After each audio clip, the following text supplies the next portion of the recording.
Okay, welcome back to the channel. Not much going on today. I mentioned before that I completed all the work on the Deluxe, the Springer, and the Sportster. I finally got the shovel down to the shop the other day. I talked to the owner. He got underneath the bike, looked at the JB weld that was under there. He can't understand why that's there either. It's not in a spot where there's no marks anywhere under there, like no scraping. It's on the right side of the skid plate, and it's almost like in order to have a hole there, you'd have to come down on something.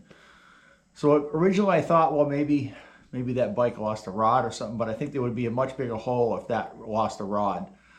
So it is kind of confusing as to what's going on there, but it is going in the shop. I did get some pictures of this shop and the logo, but I'm not going to show that because I didn't really ask their permission to do it. But I will show you a bike. And this bike here is his newest creation, I guess you'd call it.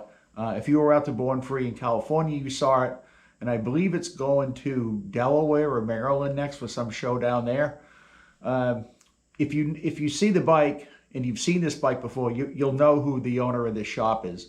When I bring the bike in, when I bring the motor in, the lower end to them, then I'll talk to him, I'll get him on video and, get his permission to use his logo. I don't want to do that unless I get their permission because he is a fairly well-known bike builder. So again, here's the picture of the bike. What's cool about this bike is look at the cylinders. Normally you'd see just regular cylinders or you'd see cylinders that were diamond cut. That cut on those cylinders is called a pineapple cut. It's absolutely awesome looking when you see this bike in person. Same thing with the paint. The blue and orange paint on there is fantastic. Again, when I bring the lower end into them, because he asked me if I was going to pull the engine, I said, yeah, I'll do it. I just need you to weld that up. So he said what he's going to do is first grind that JB weld off, and then we'll see, what's actually underneath that weld. He said there's a good possibility they won't have to split the cases to fix it. If it's a small enough hole, they won't have to split it. Now, originally, when I talked to him, he said, yeah, because of the motor, because usually, those cases get all kinds of oil and they're 50 years old right now. So they generally have a little degradation in degrading in the metal. So he wasn't sure if the cases had to be split. But either way, I'm thinking more and more that I'll just have them split the cases. It's going to be out of the bike. They're going to have it. I might as well have them split the cases and do the lower end. I was thinking about doing it myself, but I don't have a truing stand to true the flywheel. And those things run anywhere from $800 to $1,500. And I just can't justify buying a truing stand because this is probably going to be the only motor that I'm ever going to do the lower end on. Certainly the twin cams, I don't need to do those, or even the Evo. So I just can't justify spending, $1,000 for a stand.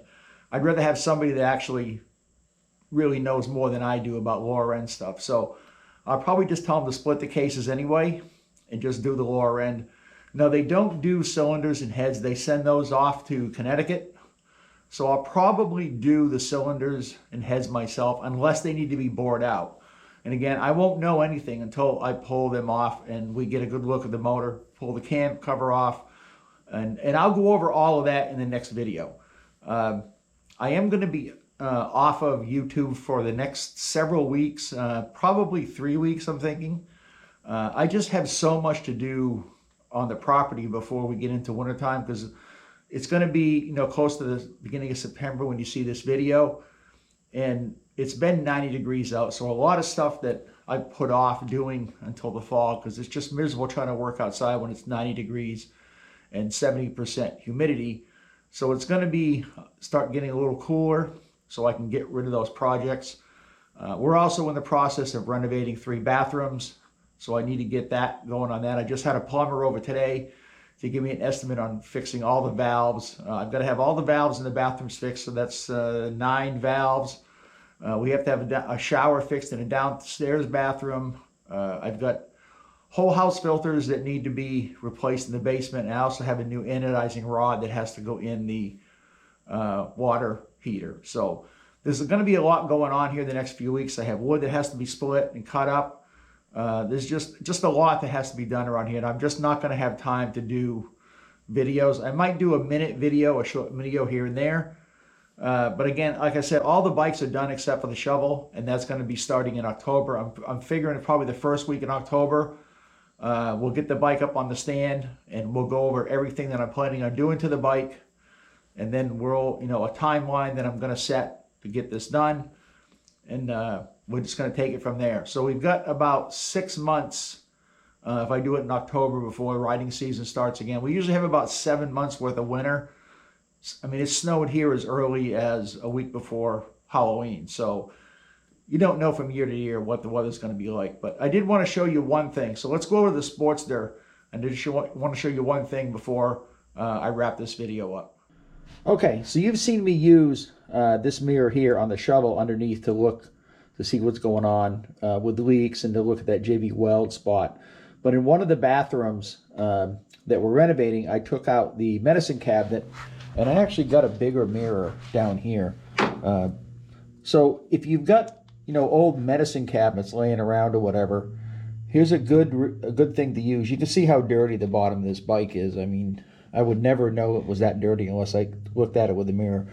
So you can find all kinds of things that are going on, with the bike by having a mirror down there. You can check oil lines, like that connector right there is the one that was for the ignition that we didn't use anymore for the new Dynatech. But you can see all the dirt and grease and grime that gets collected underneath this, underneath the frame and everything.